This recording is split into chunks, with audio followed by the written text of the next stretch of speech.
Lectura del Santo Evangelio según San Juan. Gloria a ti, Señor. En aquel tiempo Jesús se marchó a la otra parte del mar de Galilea o de Tiberíades. Lo seguía mucha gente porque habían visto los signos que hacía con los enfermos. Subió Jesús entonces a la montaña y se sentó allí con sus discípulos. Estaba cerca la Pascua, la fiesta de los judíos.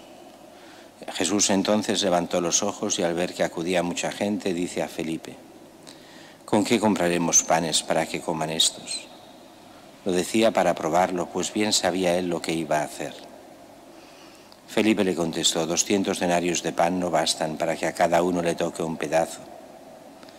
Uno de sus discípulos, Andrés, el hermano de Simón Pedro, le dice: aquí hay un muchacho que tiene 5 panes de cebada y 2 peces, ¿pero qué es eso para tantos? Jesús le dijo: decid a la gente que se siente en el suelo. Había mucha hierba en aquel sitio, se sentaron, solo los hombres eran unos 5000. Jesús tomó los panes, dijo la acción de gracias y los repartió a los que estaban sentados, y lo mismo a todos los que quisieron el del pescado. Cuando se saciaron, dice a sus discípulos: recoged los pedazos que han sobrado, que nada se pierda. Los recogieron y llenaron 12 canastas con los pedazos de los 5 panes de cebada que sobraron a los que habían comido. La gente entonces, al ver el signo que había hecho, decía: este es verdaderamente el profeta que va a venir al mundo. Jesús, sabiendo que iban a llevárselo para proclamarlo rey, se retiró otra vez a la montaña él solo. Palabra del Señor. Gloria a ti, Señor Jesús. En la primera lectura de Hechos de los Apóstoles nos encontramos el juicio contra los apóstoles por parte del Sanedrín y sale este personaje importante, Gamaliel, fariseo, doctor de la ley, respetado por todo el pueblo, y este sabemos que fue, así lo dicen los Hechos de los Apóstoles, el maestro de San Pablo. San Pablo, en aquellos tiempos era normal tener un rabino maestro de cara a los que querían prepararse en la ley judía, y el maestro de San Pablo, o sea, de Saulo antes de la conversión, es Gamaliel, este personaje.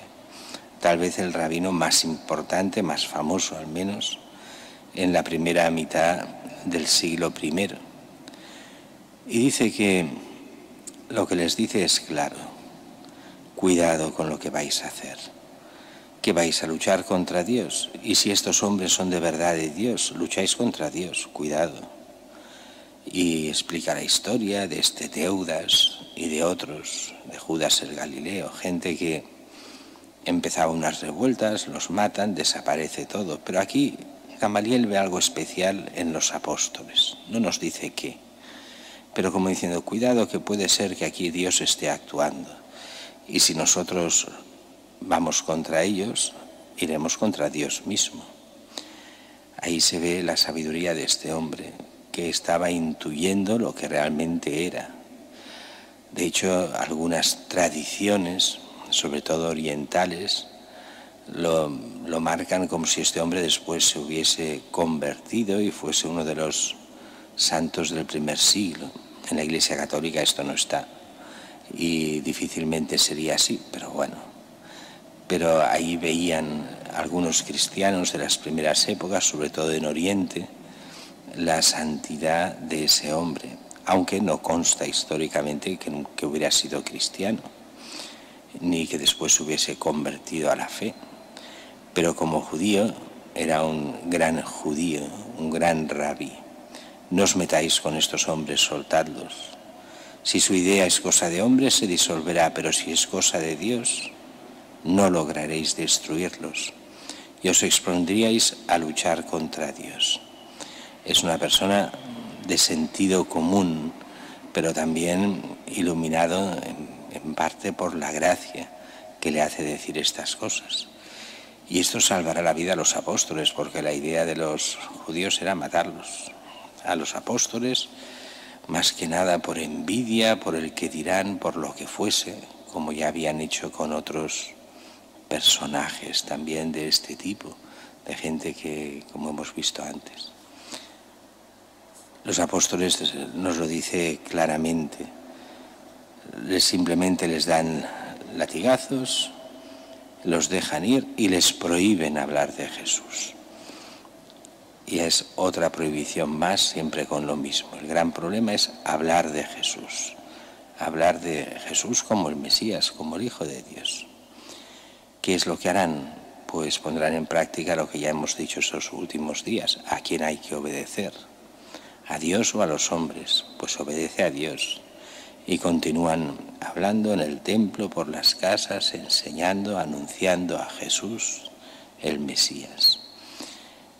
Todo eso va también para nosotros. Anunciar a Cristo, el Mesías, a Jesús. Hoy tal vez pueda parecernos más difícil, no sé si es más difícil o no. Hoy nos jugamos tal vez la reputación, sí, pero la vida no.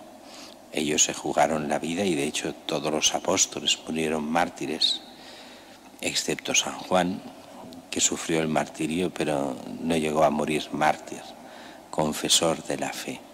El que murió anciano, pero que fue un gran tesoro para la Iglesia, con su Evangelio y con sus hechos de los apóstoles y sus cartas. Y de hecho tenemos precisamente el Evangelio de hoy, es de él, San Juan. Esta multiplicación de los 5 panes y 2 peces, que está en el contexto de la explicación de San Juan de lo que es la Eucaristía. Aunque esto no es Eucaristía ni mucho menos, es simplemente un signo, como dice, o sea, un signo que representa otra cosa. El milagro de la multiplicación de los panes y de los peces es la introducción de Juan para hablarnos de Cristo Eucaristía. Y todo pasa, y así lo verían los primeros cristianos cuando leían este texto, estos 5.000 que representarían a toda la Iglesia, donde Cristo en cada celebración, en grupos más pequeños, pero que sumaban toda la Iglesia, Él mismo se nos da en el pan, se hace presente, se parte, se reparte. Es este milagro de su presencia a nosotros. Esto es mi cuerpo. Este pan es el mismo que se parte y se nos da, no en el milagro, pero sí en cada Eucaristía, se nos vuelve a hacer presente. Participamos así de ese misterio del cual se alimenta la Eucaristía, que es de la pasión, muerte y resurrección de Cristo, como si se hiciese, como si nosotros volviésemos a ese misterio inicial místicamente, y Cristo viene a nosotros místicamente, pero realmente en la Eucaristía, como diría Pablo VI, real y sustancialmente presente en cada Eucaristía, en el pan eucarístico, alimento de salvación, porque es Cristo mismo que nos quiere alimentar cada día para darnos esa gracia necesaria para vivir cristianamente como hijos de Dios y poder un día entrar con Él en la vida eterna.